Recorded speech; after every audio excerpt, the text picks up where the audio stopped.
Tips dan hikmah kita kali ini semoga bermanfaat. Assalamualaikum warahmatullahi wabarakatuh.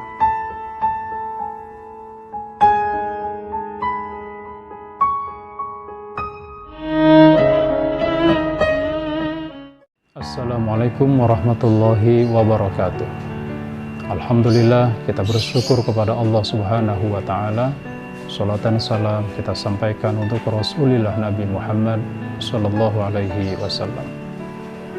Tips dan hikmah kita kali ini yaitu tentang bagaimana cara melindungi diri kita dari virus corona dengan Al-Quran.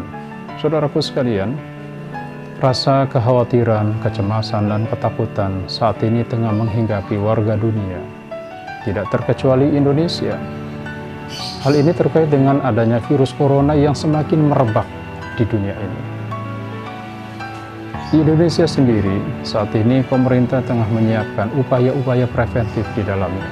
Di antaranya disiapkan ruang-ruang isolasi di rumah-rumah sakit yang sengaja disiapkan untuk orang-orang yang terjangkit virus corona ini. Tempat-tempat keramaian banyak yang ditutup, bahkan lembaga-lembaga pendidikan seperti kampus, sekolah-sekolah juga mulai diliburkan untuk beberapa saat waktu lamanya. Di sebagian masyarakat banyak yang masih panik, banyak yang memburu masker-masker untuk melindungi dirinya dari bahaya corona ini. Bahkan ada gerakan cuci tangan bersih, dan ada seruan untuk sementara waktu tidak berjabatan tangan dengan orang lain. Saudaraku sekalian, ini adalah beberapa respon dari masyarakat terkait dengan virus corona yang tengah menjadi-jadi dewasa ini. Pertanyaan buat kita, bagaimana sikap kita ketika melihat fenomena seperti ini? Saudaraku sekalian, bagi kita kaum muslimin tentu harus arif menyikapi hal ini. Namun demikian jangan sampai kita berlebihan, mengurung diri, stres, bahkan sampai depresi. Karena kita sebagai kaum muslimin punya sebuah alat antivirus yang sangat luar biasa, yaitu Al-Quranul Karim. Al-Quranul Karim bukan hanya kitab suci yang harus kita imani keberadaannya, tapi ternyata juga Al-Quran sebagai petunjuk, sebagai solusi, bahkan sebagai syifa, yaitu sebagai obat untuk menyembuhkan berbagai macam penyakit yang ada pada diri kita, umat manusia. Saudaraku sekalian, di dalam Al-Quran setidaknya kata syifa ini disebutkan 4 kali di dalamnya. Salah satu ayat yang mengungkap hal ini yaitu ada di dalam surah Al-Isra pada ayat yang ke-82.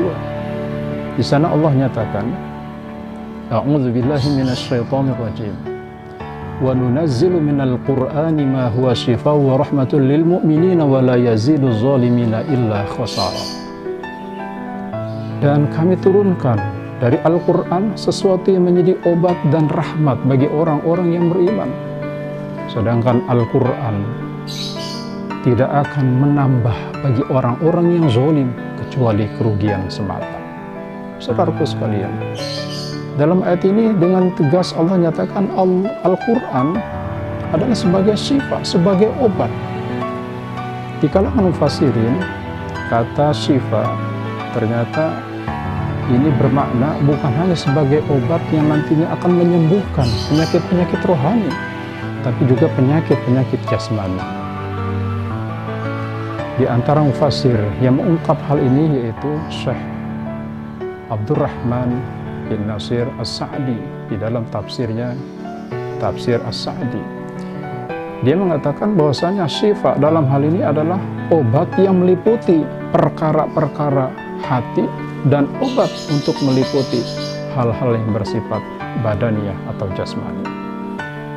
Jadi pendek kata, syifa, obat dari Al-Quran ini untuk penyakit rohani dan penyakit jasmani. Saudaraku sekalian, pada surah Al-Hasyr di ayat yang ke-21 juga Allah nyatakan, Lau anzalna hadzal Qur'ana ala jabalin la ra'aitahu khashi'an mutasaddian min khasyatillah wa tilkal amsalu nadribuha lin-nasi la'allahum yatafakkarun. Sekiranya kami letakkan Al-Quran di atas gunung, niscaya engkau melihatnya gunung-gunung ini akan hancur meleleh karena takut kepada Allah Subhanahu wa Ta'ala.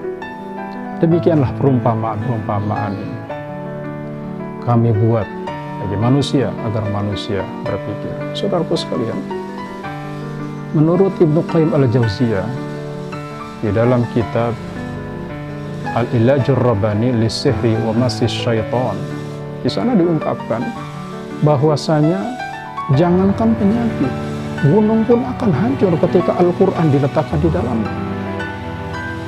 Itu artinya apa? Penyakit-penyakit, baik itu rohani ataupun jasmani, itu akan lenyap, akan sirna.